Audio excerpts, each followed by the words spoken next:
الکهف مبارکه سوره چې د قرآن عظیم الشان 13مه سوره ده په مکې معظمې کې رانازله شوې ده. 110 مبارک آیاتونه لري. تلاوت او پښتو ترجمه یې له لومړي آیت څخه اورئ. بسم الله الرحمن الرحیم. د الله په نوم چې ډېر زیات مهربان پورا رحم لرونکی دی. الحمد لله الذي أنزل على عبده الكتاب ولم يجعل له عوجا. ثنا او ستاینه الله لره ده چې هغه پر خپل بنده دغه کتاب نازل کړ او په هغه کې کوم کوږوالی پرې نه ښود. قيما لينذر بأسا شديدا من لدنه ويبشر المؤمنين الذين يعملون الصالحات أن لهم أجرا حسنا ماكثين فيه أبدا وينذر الذين قالوا اتخذ الله ولدا. د سمو سیخو خبرو ویونکی کتاب تر څو چې خلکو ته د خدای د سخت عذاب اخطار ورکړي او ایمان راوړونکو نیک عملو ته د دې زیری ورکړي چې د هغو لپاره غوره اجر دی چې په هغې کې به هغوی د تل لپاره اوسیږي او هغه خلک وویروي چې وایي الله څوک په زوی ولۍ سره نیولی دی. ما لهم به من علم ولا لآبائهم كبرت كلمة تخرج من أفواههم إن يقولون إلا كذبا. د دې خبرې نه هغوی څه علم لري او نه د هغو پلار نیکه درلود. ستره خبره ده چې د دوی له خولې څخه راوځي هغوی محض دروغ وایي. فلعلك باخع نفسك على آثارهم إن لم يؤمنوا بهذا الحديث أسفا. خنو ای محمد صلی الله علیه وسلم خای ته په هغو پسې له غم خوړلو نه خپل ځان بایلي که دوی پر دغه ښوونه ایمان را نه وړي. إنا جعلنا ما على الأرض زينة لها لنبلوهم أيهم أحسن عملا. حقیقت دا دی دا څه وسایل چې د ځمکې پر مخ دي هغه موږ د ځمکې ښکلا ګرځولي دي تر څو چې دوی وازمویو چې په دوی کې څوک ښه عمل کوونکی دی. وإنا لجاعلون ما عليها صعيدا جرزا. په پای کې له دغو ټولو نه موږ یو هوار ډګر جوړونکي یو. أم حسبت أن أصحاب الكهف والرقيم كانوا من آياتنا عجبا. آیا ته انګیرې چې د کهف یعنې څمڅې او رقیم یعنې لوحې خاوندان زموږ له کومو ډېرو حیرانوونکو نښانو څخه وو؟ إذ أوى الفتية إلى الكهف فقالوا ربنا آتنا من لدنك رحمة وهيئ لنا من أمرنا رشدا. کله چې څو تنو زلمیانو څمڅې ته پناه وروړه ویې ویل چې ای پروردګاره مونږ په خپل ځانګړي رحمت سره سر لوړي کړه او زمونږ چاره سمه کړه. فضربنا على آذانهم في الكهف سنين عددا ثم بعثناهم لنعلم أي الحزبين أحصى لما لبثوا أمدا. نو موږ هغوی په هماغه څمڅه کې په غوږونو ټپولو تر اوږدو کلونو پورې په درانده خوب ویده کړل. بیا موږ هغوی راپاڅول تر څو وګورو د هغو له دوو ډلو نه کومه یوه د خپلې استوګنې موزه ښه شمېرلی شي. نقص عليك نبأهم بالحق إنهم فتية آمنوا بربهم وزدناهم هدى. موږ د هغو اصلي قصه تا ته اورو. هغوی څو تنه زلمیانو چې پر خپل پروردګار ایمان راوړی و او موږ هغو ته په هدایت کې پرمختګ ور په برخه کړی. وربطنا على قلوبهم إذ قاموا فقالوا ربنا رب السماوات والأرض لن ندعو من دونه إلها لقد وادخلنا إذا شططا موږ د هغو زړونه په هغه وخت کې محکم کړل یعنی قوت ورکړ چې کله هغوی پاڅېدل او اعلان یې وکړ چې زموږ رب خو فقط همغه ذات دی چې د اسمانونو او ځمکې رب دی موږ به له هغه پرته نور کوم معبودان ونه بولو که موږ دغسې وکړو نو بیخي با بېځا یعنې له سنجش نه لرې خبره به مو کړې وي هؤلاء قوم اتخذوا من دونه آلهة لولا يأتون عليهم بسلطان بين فمن أظلم ممن افترى على الله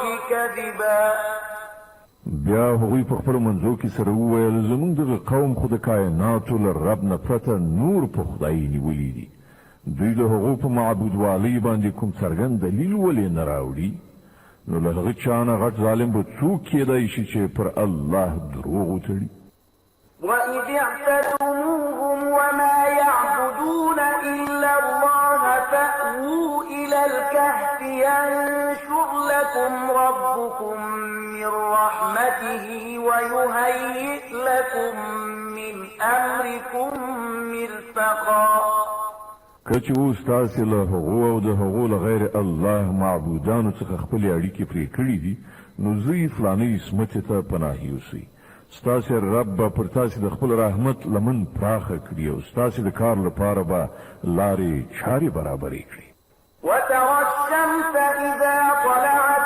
تزاور عن كهفهم ذات اليمين وإذا غربت تقرضهم ذات الشمال وهم في فجوة منه ذلك من آيات الله من يهد الله فهو المهتد ومن يضلل فلن تجد له وليا مرشدا که تا هغوی په سمڅه کې لیدلي وای نو داسې به درته ښکاره شوې وه چې لمر چې کله راخیږي نو د هغو سمڅه پرېږدي ښي لوري ته تاویږي او کله چې پرېوځي نو له هغو نه کیڼ لوري ته اوړي پرېوځي او هغوی په سمڅه کې دننه په یو پراخ ځای کې پراته دي دا د الله له نښانو څخه یوه ده چاته چې الله سمه لاره وښیي همغه سمه لاره میندونکی دی او څوک چې الله بې لارې کړي د هغه لپاره به ته کوم لارښود سرپرست ونه شي میندلی وتحسبهم أيقاظا وهم رقود ونقلبهم ذات اليمين وذات الشمال وكلبهم باسط ذراعيه بالوصيد لو اطلعت عليهم لوليت منهم فرارا ولملئت منهم رعبا تا به د هغو په لیدلو انګېرلې وه چې هغوی ویښ دي په داسې حال کې چې هغوی ویده پراته وو موږ هغوی په ښي او کیڼه اړخ باندې اړول را اړول او د هغو سپي د سمڅې په خوله کې څنګلې غوړولې ناست که چا چېرته په یو کلکشک پټ غوندې هغوی لیدلي وای نو په شا به ورڅخه په تېښته راګرځېدلی وای او پر تا به د هغو له لیدنې نه هیبت ناست وای وكذلك بعثناهم ليتساءلوا بينهم قال قائل منهم كم لبثتم قالوا لبثنا يوما أو بعض يوم قالوا ربكم أعلم بما لبثتم فابعثوا أحدكم بورقكم هذه إلى المدينة فلينظر أيها أزكى طعاما فليأتكم برزق منه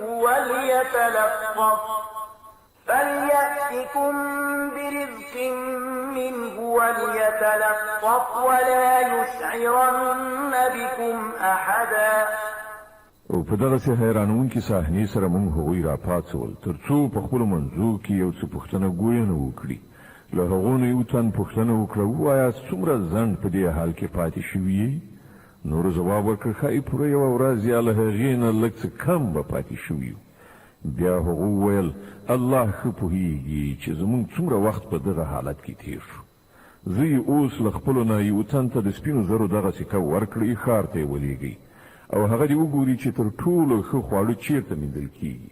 له هغه ځایه دې هغه یو څه د خوراک لپاره راوړي او باید چې لږ په هوښیارۍ سره کار وکړي، داسې نه وي چې هغه څوک زموږ له دلته استوګنې نه خبر کړي. إنهم إن يظهروا عليكم يرجموكم أو يعيدوكم في ملتهم ولن تفلحوا إذا أبدا.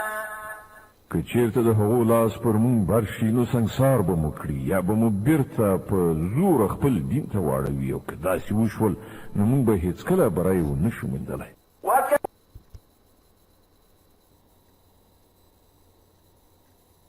كذلك أعثرنا عليهم ليعلموا أن وعد الله حق وأن الساعة لا ريب فيها إذ يتنازعون بينهم أمرهم فقالوا ابنوا عليهم بنيانا ربهم أعلم بهم قال الذين غلبوا على أمرهم لنتخذن عليهم مسجدا.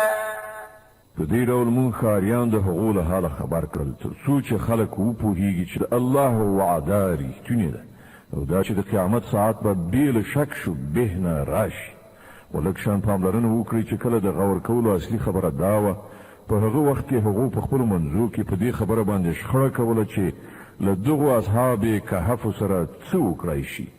ځینو وویل پر دوی یو دیوال جوړ کړئ، یوازې د دوی رب د دوی په چاره ښه پوهېږي. خو کوم کسان چې د هغو په چارو برلاسي وو هغو وویل مونږ خو به د دوی پر سمڅې باندې یو مسجد یعنې عبادتخانه جوړه کړو. سيقولون ثلاثة رابعهم كلبهم ويقولون خمسة سادسهم كلبهم رجما بالغيب ويقولون سبعة وثامنهم كلبهم قل ربي أعلم بعدتهم ما يعلمهم إلا قليل فلا تمار فيهم إلا مراء ظاهرا ولا تستفت فيهم منهم أحدا. ځینې کسان به ووایي چې هغوی 3 تنه وو او 4 د هغو سپی وو او ځینې نور به ووایي چې 5 او 6 د هغو سپی وو. دا ټولې بې ځایه د بېخبرۍ ویناوې دي. ځینې نور خلک وایي چې 7 او 8 د هغو سپی وو. ووایه زما رب ښه پوهېږي چې هغوی څو تنه وو. لږو کسانو ته د هغو صحیح شمېر معلوم دی. نو ته له سطحي خبرې زیات د هغو د شمېر په برخه کې له خلکو سره بحث مه کوه او مه د هغو په باب له چا نه څه پوښتنه کوه. ولا تقولن لشيء إني فاعل ذلك غدا إلا أن يشاء الله واذكر ربك إذا نسيت وقل عسى أن يهديني ربي لأقرب من هذا رشدا. او یو شي ته مه وایه چې زه به هغه سبا کوم مګر دا چې ورسره ور زیات کړي ووایه انشاء الله یعنې که د الله خوښه وه. که په هیره سره د دغه ډول خبره له خولې نه ووځي نو سمدلاسه خپل رب یاد کړه او ووایه هیله ده چې زما پروردګار به په دې معامله کې نیکۍ ته د ډېرې نږدې کړنچارې په لوري ماته لارښوونه وکړي. ولبثوا في كهفهم 300 سنين وازدادوا 9. او هغوی په خپله سمڅه کې 300 شمسي کاله پاتې شول، یعنې د اصحاب کهف حساب په شمسي کلونو باندې وو او د قمري کال په حساب دوی 9 زیات کړل، یعنی چې هغه د دواړو حسابونو ترمنځ فرق دی. قل الله أعلم بما لبثوا له غيب السماوات والأرض أبصر به وأسمع ما لهم من دونه من ولي ولا يشرك في حكمه أحدا. ته ووایه الله د هغو د استوګنې په موده ډېر ښه پوهېږي. د آسمانونو او ځمکې ټول پټ حالات همغه ته معلوم دي. هغه څومره ښه لیدونکی او اورېدونکی دی. د ځمکې او آسمان د مخلوقاتو هیڅ خبر اخیستونکی له هغه پرته نشته او هغه په خپل حکومت کې څوک نه شریکوي. واتل ما أوحي إليك من كتاب ربك لا مبدل لكلماته ولن تجد من دونه ملتحدا. ای محمد، ستا د پروردګار له کتاب نه چې څه تاته وحی کړی شوي دي هغه چې څنګه دي همغسې واوروه. د هغه په کلام کې بدلون نشته او څه له دنه پرته د پناه ځای نشي موندلی. واصبر نفسك مع الذين يدعون ربهم بالغداة والعشي يريدون وجهه ولا تعد عيناك عنهم تريد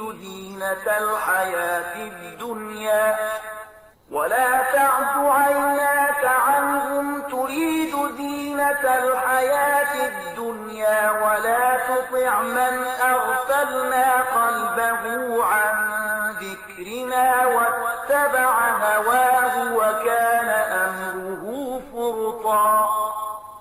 او خپل زړه د هغو خلکو په ملګرتیا ډاډه کړه چې د خپل روزونکي پالونکي واکوال د خوښۍ غوښتونکي سبا او ماښام هغه ته بلنه ورکوي او له هغه نه هېڅکله سترګې مه اړوه. آیا ته د دنیا ښکلا خوښوي؟ د یو داسې چا اطاعت مه کوه چې د هغه زړه مونږ له خپل یاد نه غافل کړی دی او هغه د خپل نفس پیروي غوره کړې ده او د هغه کړنلاره په افراط او تفریط باندې ولاړه. وقل الحق من ربكم فمن شاء فليؤمن ومن شاء فليكفر إنا أعتدنا للظالمين نارا أحاط بهم سرادقها وإن يستغيثوا يغاثوا بماء كالمهل يشوي الوجوه بئس الشراب وساءت مرتفقا. په ډنګ پیلې ووایه چې دغه حق دی ستا د رب له لوري. اوس که د چا زړه غواړي ودې مني او که د چا زړه غواړي منکر دی شي. موږ د انکار کوونکو ظالمانو لپاره داسې یو اور تیار کړی چې د هغه پردو هغوی ایثار کړي دي. هلته که هغوی اوبه وغواړي نو په داسې اوبو سره به د هغو غوښتنه وپالله شي چې د تیلو د ځوښا غوندې به وي او د هغو مخونه به وریځ کړي وسوځوي.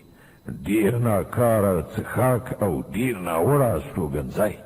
إن الذين آمنوا وعملوا الصالحات إنا لا نضيع أجر من أحسن عملا.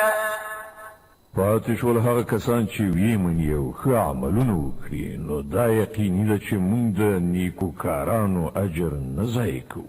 أولئك لهم جنات عدن تجري من تحتهم الأنهار يحلون فيها من أساور من ذهب ويلبسون ثيابا خضرا من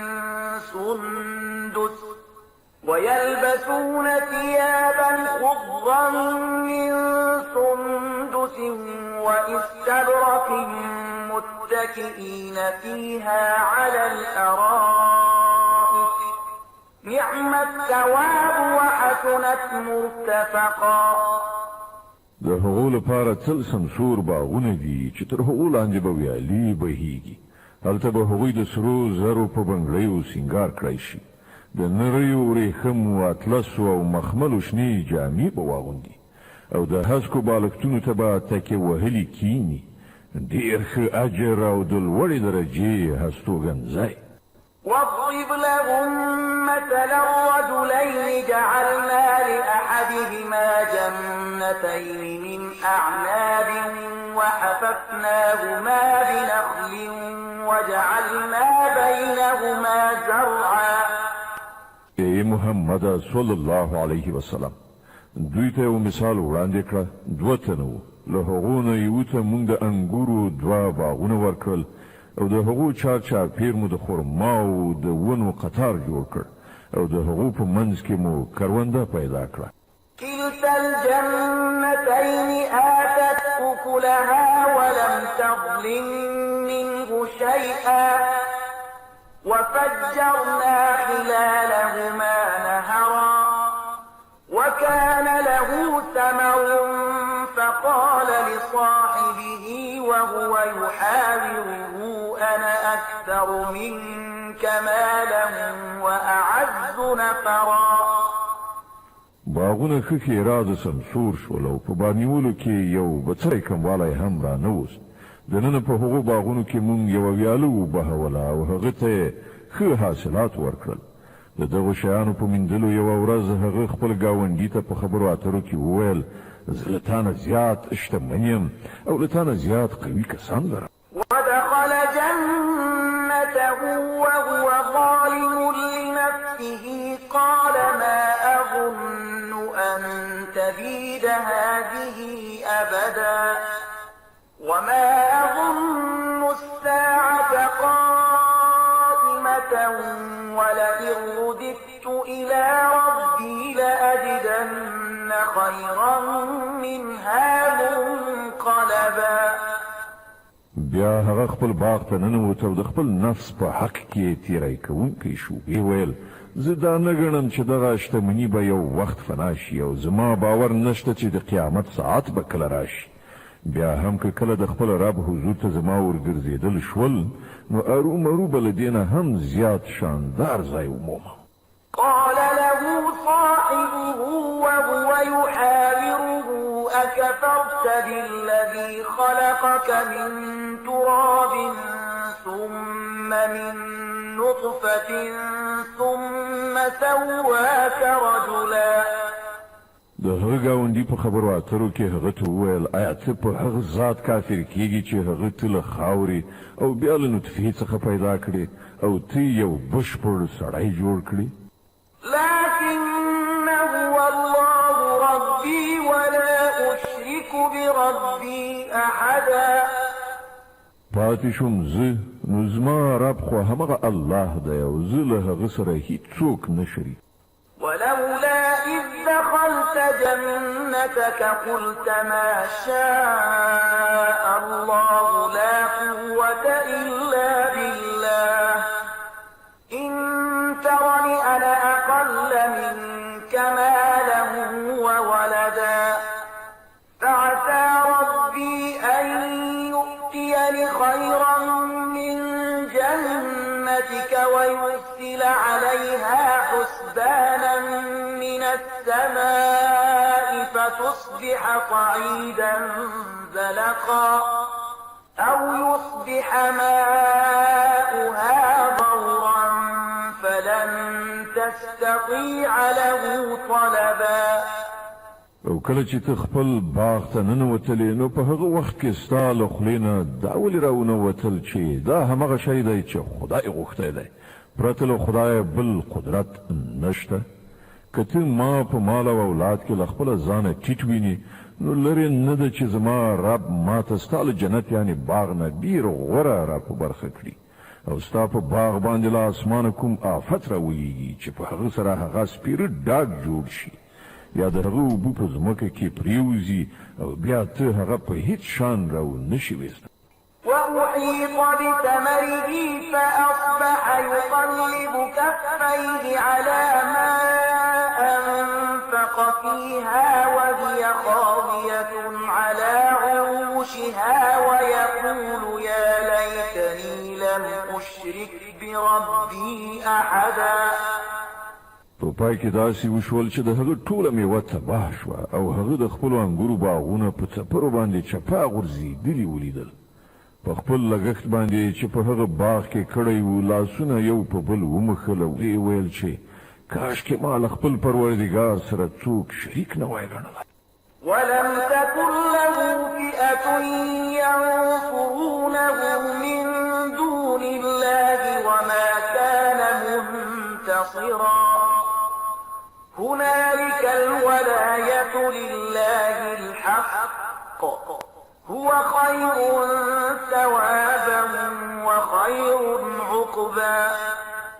د الله په پرېښودلو سره داسې ونه شول چې له هغه سره کوم لښکر اوسي چې له هغه سره یې مرسته کړې وای، او نه هغه دا وکړای شول چې په خپله د دغه آفت مخه ونیولی شي. په هغه وخت کې څرګنده شوه چې د کارسازي واک برحق خدای لره دی. پیرزوینه همغه بهتره ده چې هغه یې وکړي، او عاقبت همغه ښه دی چې هغه یې وښي. واضرب لهم مثل الحياة الدنيا كماء أنزلناه من السماء فاختلط به نبات الأرض فأصبح هشيما تذروه الرياح وكان الله على كل شيء مقتدرا.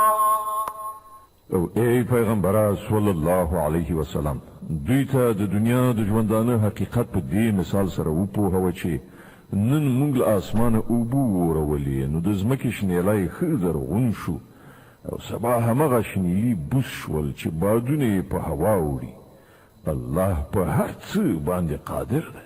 المال والبنون زينة الحياة الدنيا والباقيات الصالحات خير عند ربك ثوابا وخير أملا. دغه مال او دغه اولاد یوازې د دنیوي ژوندانه یوه موقتي ښکلا ده. په اصل کې خو پایښت لرونکي نیکۍ ستا د رب په نزد د نتیجې په لحاظ سره ډېرې غوره دي، او په همغو پورې ښې هیلې تړل کېدی شي.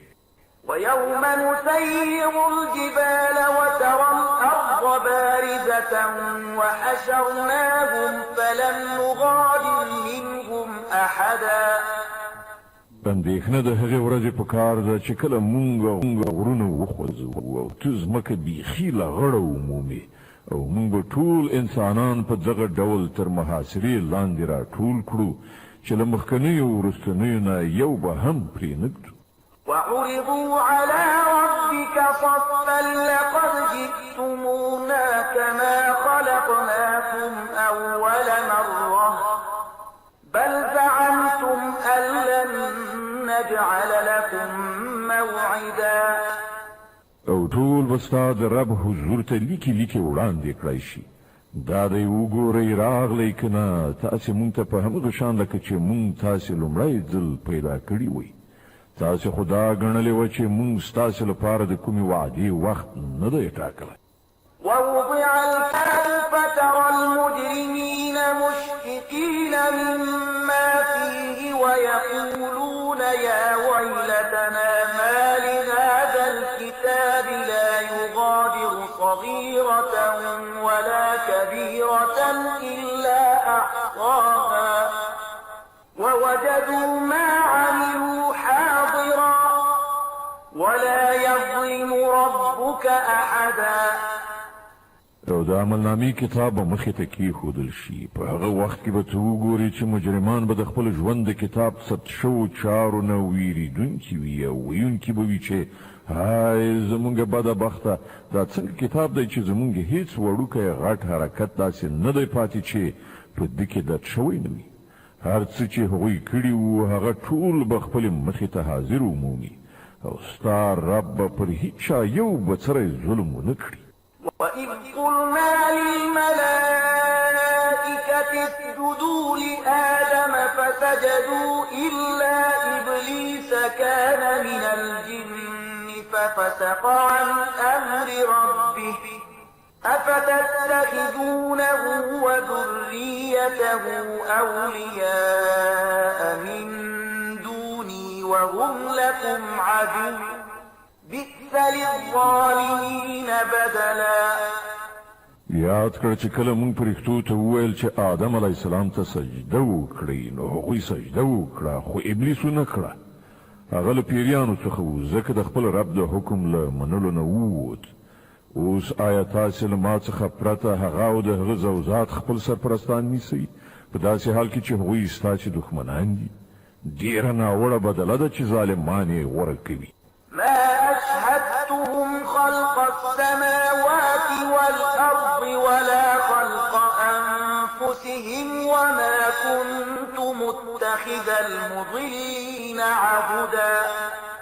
ما د اسمانونو او ځمکې د پیدا کولو په وخت کې هغوی نو رابللي او نه مې په خپله د هغو په پیدایښت کې هغوی شریک کړي وو.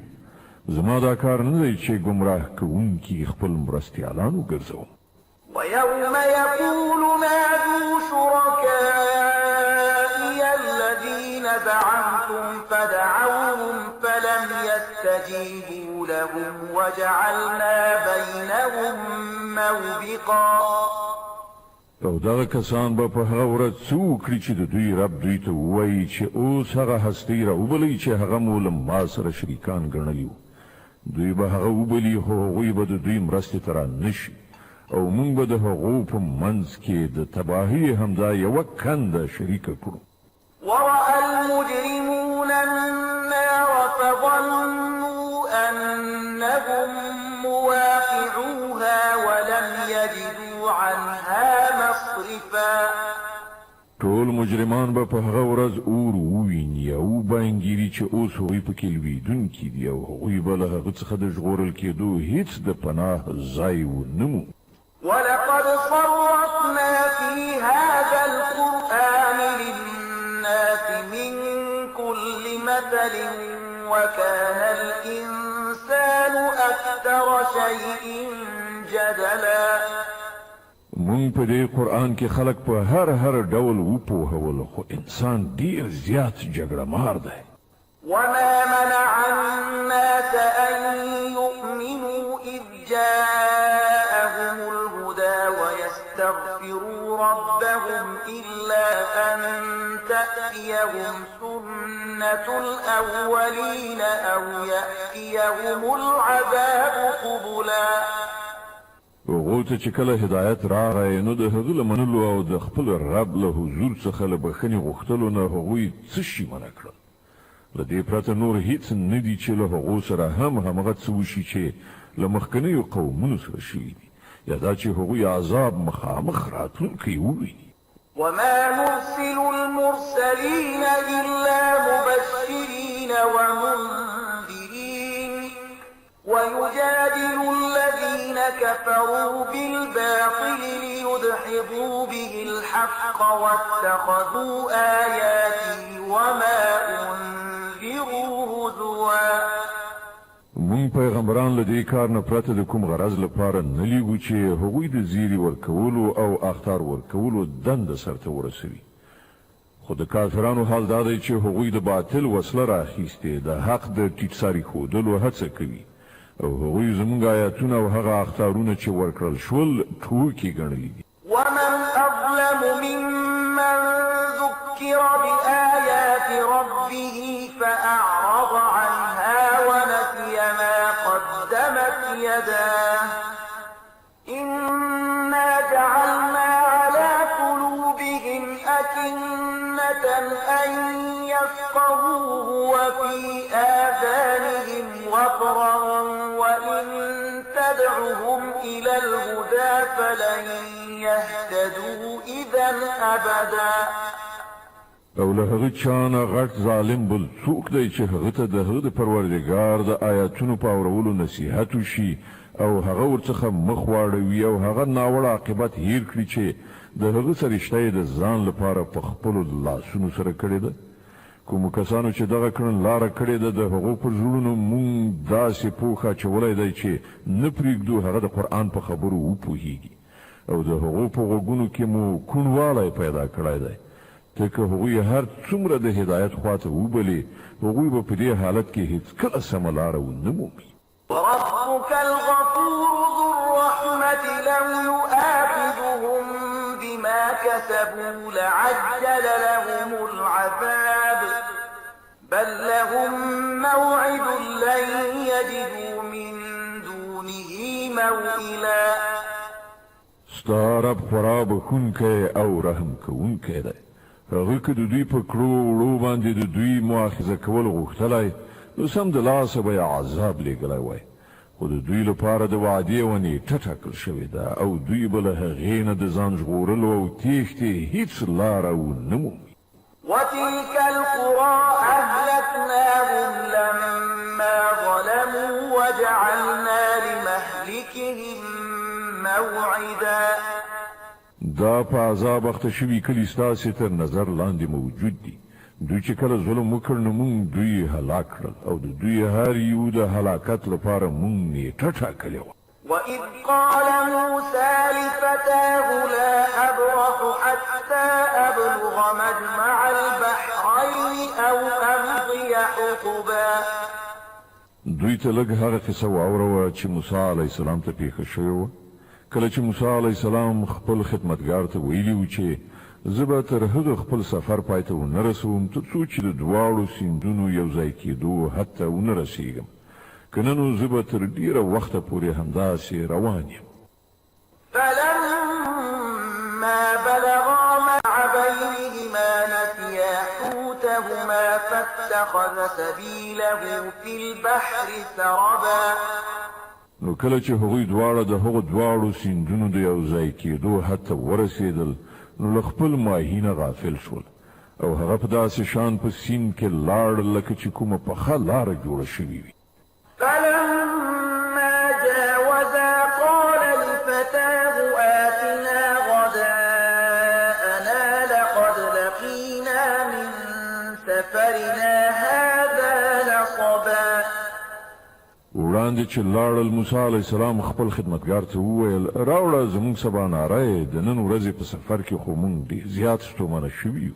قال أرأيت إذ أوينا إلى الصخرة فإني نسيت الحوت وما أنسانيه إلا الشيطان أن أذكره واتخذ سبيله في البحر عجبا.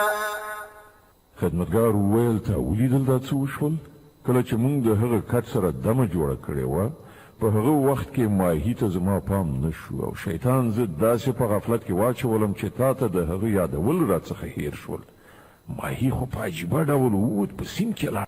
قال ذلك ما كنا نبغ فارتدا على آثارهما قصصا فوجدا عبدا من عبادنا آتيناه رحمة من عندنا وعلمناه من لدنا علما. موسی علیه السلام وویل موږ خو د همدې په لټه کې وو. نو هغوی دواړه په خپلو پلونو قدم په قدم په شا ستانه شول او هلته هغوی زموږ له بندګانو څخه یو بنده ومینده چې هغه موږ په خپل رحمت سرلوړی کړی او له خپل لوري نه مو یو خاص علم ورپه برخه کړی. قال له موسى هل أتبعك على أن تعلمني مما علمت رشدا. موسی علیه السلام هغه ته وویل آیا زه له تا سره پاتې کېدای شم تر څو چې ته ما ته هغه علم را زده کړې چې تا ته درښودل شوی دی؟ قال إنك لن تستطيع معي صبرا. هغه ځواب ورکړ ته له ما سره صبر نشې کولی. وكيف تصبر على ما لم تحط به خبرا. او له کوم شي نه چې ته نه یې خبر پر هغه څنګه صبر کولی شي؟ قال تجدني إن شاء الله صابرا ولا أعصي لك أمرا. موسی علیه السلام وویل ان شاء الله ته به ما صبر کوونکی بیا مومي او زه به په هیڅ چاره کې ستا له امر نه سر ونه غړو. قال فإن اتبعتني فلا تسألني عن شيء حتى أحدث لك منه ذكرا. هغه وویل ښه ده که ته له ما سره ځې نو له ما څخه د هیڅ خبرې پوښتنه مه کوه تر څو چې ما په خپله د هغې یادونه درته نه وي کړي. فانطلقا حتى إذا ركبا في السفينة خرقها قال أخرقتها لتغرق أهلها لقد جئت شيئا إمرا. نو بیا دواړه وخوځېدل تر دې پورې چې کله هغوی په یوه کښتۍ کې سپاره شول نو هغه په کشتۍ کې سوری وکړ. موسی علیه السلام وویل ته په دې کې د دې لپاره سوری وکړ چې د کشتۍ سپرغۍ غرقه کړي؟ دا خو تا ډېر سخت حرکت وکړ. قال ألم أقل إنك لن تستطيع معي صبرا. هغه وویل ما تا ته نو ویلي چې ته له ما سره صبر نشې کول؟ قال لا تؤاخذني بما نسيت ولا ترهقني من أمري عسرا. موسی علیه السلام وویل په هیره مې مه نیسه، زما په برخه کې ته لږ غوندې له سختۍ نه کار مه اخله. فانطلقا حتى إذا لقيا غلاما فقتله قال أقتلت نفسا زكية بغير نفس لقد جئت شيئا نكرا. بیا هغوی دواړه لاړل تر دې پورې چې له یوه هلک سره مخامخ شول او هغه سړي هغه وواژه. موسی علیه السلام وویل تا یو بېګناه وواژې په داسې حال کې چې هغه څوک نه ووژلي؟ دا کار خو دې ډېر بد وکړ. قال ألم أقل لك إنك لن تستطيع معي صبرا. وویل ما تا ته نه ویلي چې ته له ما سره صبر نشې کولی؟ قال إن سألتك عن شيء بعدها فلا تصاحبني قد بلغت من لدني عذرا. موسی علیه السلام وویل له دې نه وروسته که ما در څخه د څه پوښتنه وکړه نو بیا ته ما له ځانه سره مه پرېږده. دا ځل خو زما له لوري درته عذر وړاندې شو. فانطلقا حتى إذا أتيا أهل قرية استطعما أهلها فأبوا أن يضيفوهما فوجدا فيها جدارا يريد أن ينقض فأقامه قال لو شئت لاتخذت عليه أجرا. بیا هغوی وړاندې لاړل تر دې پورې چې کلي ته ورسېدل او د هغه ځای له خلکو نه یې خواړه وغوښتل، خو هغوی د دې دواړو له میلمه کولو نه انکار وکړ. هلته دوی یو دیوال ولید چې نږدې ولویږي. هغه سړي هغه دیوال بیرته محکم ودراوه. موسی علیه السلام وویل که تا غوښتلی نو په دې کار باندې دې مزدوري اخیستلی شوه. قال هذا فراق بيني وبينك سأنبئك بتأويل ما لم تستطع عليه صبرا. هغه وویل نوره له تا سره زما ملګرتیا پای ته ورسېده. اوس زه تا د دغو خبرو په حقیقت خبروم چې پر هغه باندې تا صبر ونه شو کړی. أما السفينة فكانت لمساكين يعملون في البحر فأردت أن أعيبها وكان وراءهم ملك يأخذ كل سفينة غصبا. د هغې کښتۍ موضوع دا ده چې هغه د څو تنو بېوزلو کسانو وه چې په سیند کې د زیارکښۍ مزدوري کوله. ما وغوښتل چې هغه عیبي کړم ځکه چې وړاندې د یو داسې باچا سیمه وه چې هره بیړۍ په زور اخیستله. وأما الغلام فكان أبواه مؤمنين فخشينا أن يرهقهما طغيانا وكفرا. پاتې شو هغه هلک د هغه مور او پلار مؤمنانو. موږ وویرېدو چې دغه هلک به په خپلې سرکشي او کفر سره هغوی تنګ کړي. فأردنا أن يبدلهما ربهما خيرا منه زكاة وأقرب رحما. له دې امله موږ وغوښتل چې د هغو رب د هغه په بدل کې هغو ته داسې اولاد ورکړي چې په اخلاقو کې هم له ده نه ښه وي او له هغه نه د صلې رحم هیله هم زیاته وي. وأما الجدار فكان لغلامين يتيمين في المدينة وكان تحته كنز لهما وكان أبوهما صالحا فأراد ربك أن يبلغا أشدهما ويستخرجا كنزهما رحمة من ربك وما فعلته عن أمري ذلك تأويل ما لم تستطع عليه صبرا.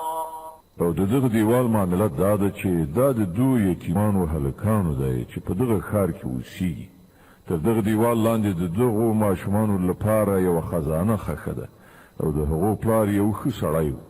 له دې امله ستا رب وغوښتل چې دغه دواړه ماشومان د ځوانۍ سن ته ورسېږي او خپله خزانه راوباسي. دا ستا د رب د رحمت په اساس شوي دي.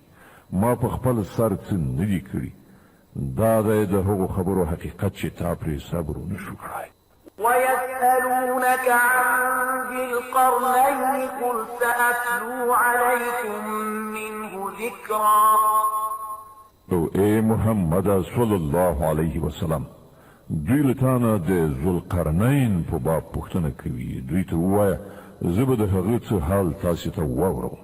إنا مكنا له في الأرض وآتيناه من كل شيء سببا فأتبع سببا حتى إذا بلغ مغرب الشمس وجدها تغرب في عين حمئة ووجد عندها قوما قلنا يا ذا القرنين إما أن تعذب وإما أن تتخذ فيهم حسنا.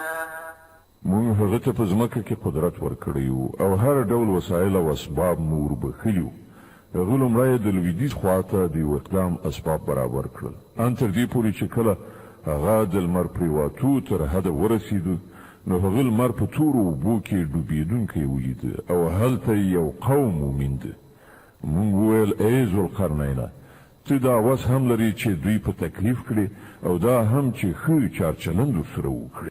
قال أما من ظلم فسوف نعذبه ثم يرد إلى ربه فيعذبه عذابا نكرا.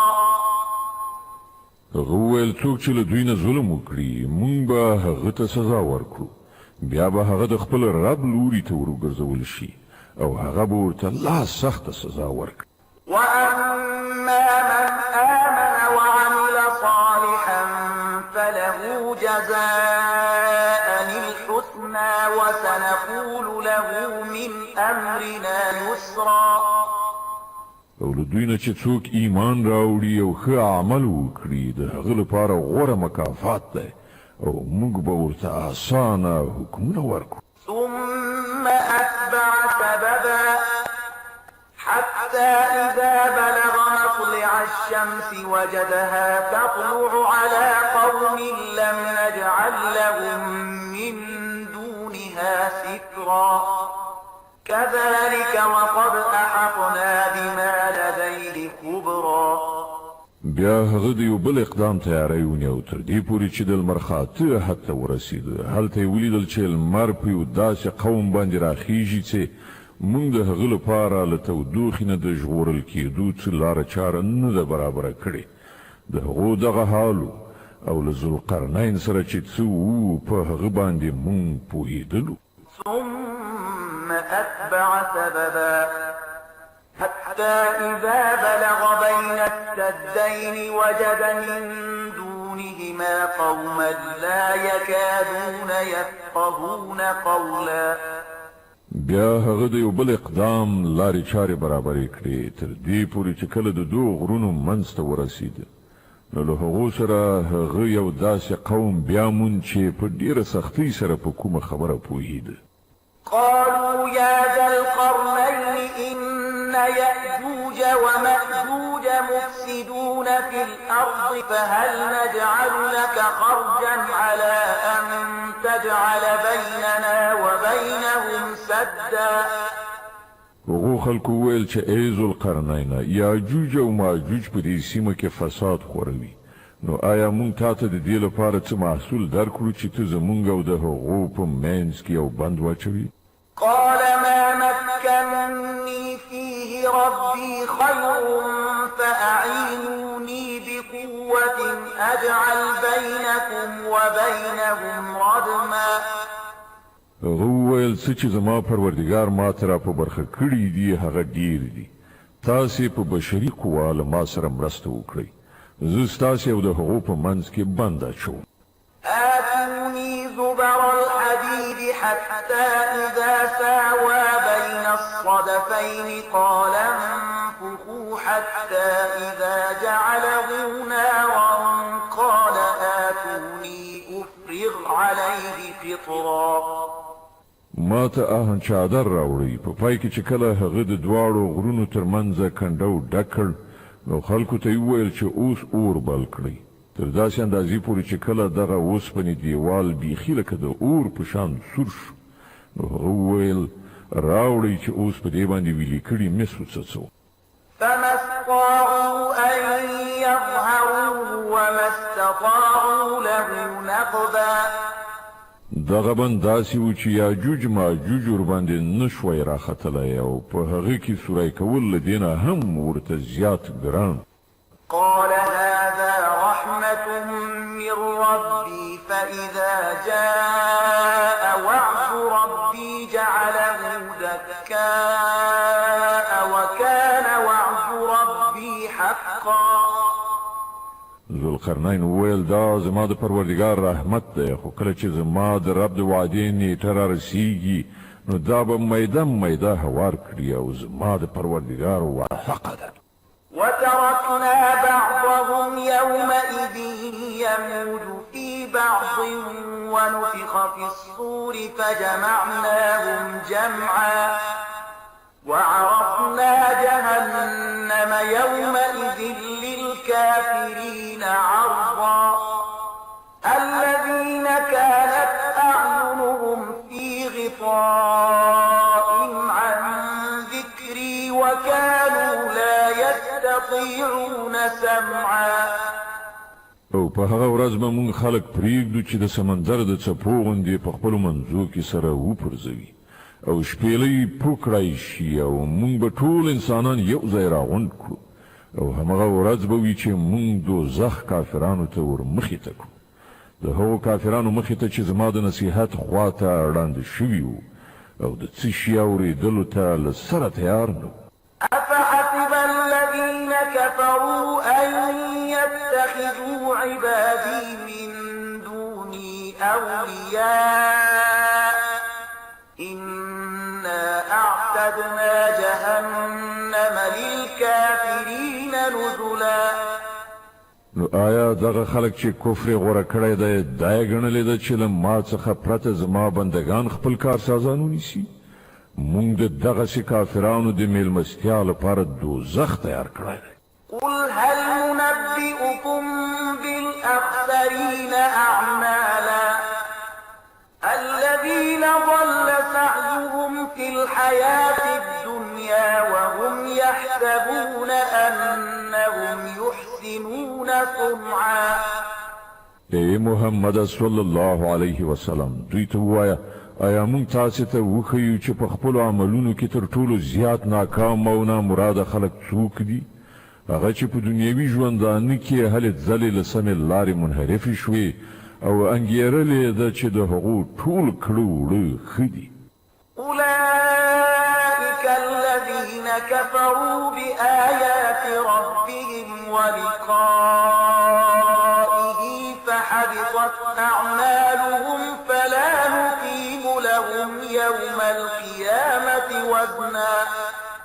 دا هغه خلک دي چې د خپل پروردګار د آیاتونو له منلو نه یې انکار وکړ او د هغه حضور ته په وړاندې کېدلو یې باور ونه کړ. له دې کبله د هغو ټول عملونه به بېزه شول. د قیامت په ورځ به موږ ورته څه وزن یعنې قدر ورنه کړو. ذلك جزاؤهم جهنم بما كفروا واتخذوا آياتي ورسلي هزوا. د هغو سزا دوزخ دی د هغه کفر په بدله کې چې هغوی غوره کړ او د هغو ملنډو په بدل کې چې هغوی زما په آیاتونو او زما په پیغمبرانو پورې ووهل. إن الذين آمنوا وعملوا الصالحات كانت لهم جنات الفردوس نزلا خالدين فيها لا يبغون عنها حولا.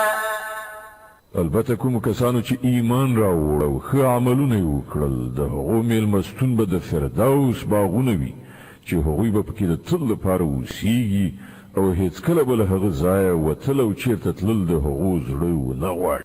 قل لو كان البحر مدادا لكلمات ربي لنفد البحر قبل أن تنفد كلمات ربي ولو جئنا بمثله مددا. ای محمد صلی الله علیه وسلم وایي چې که سمندر زما د رب د خبرو د لیکلو لپاره سیاهي شي نو هغه به ختمه شي خو زما د رب خبرې به پای ته نه وي رسېدلې بلکې که موږ هم دومره سیاهي نوره هم راوړو نو هغه به هم بس ونه کړي. قل إنما أنا بشر مثلكم يوحى إلي أنما إلهكم إله واحد فمن كان يرجو لقاء ربه فليعمل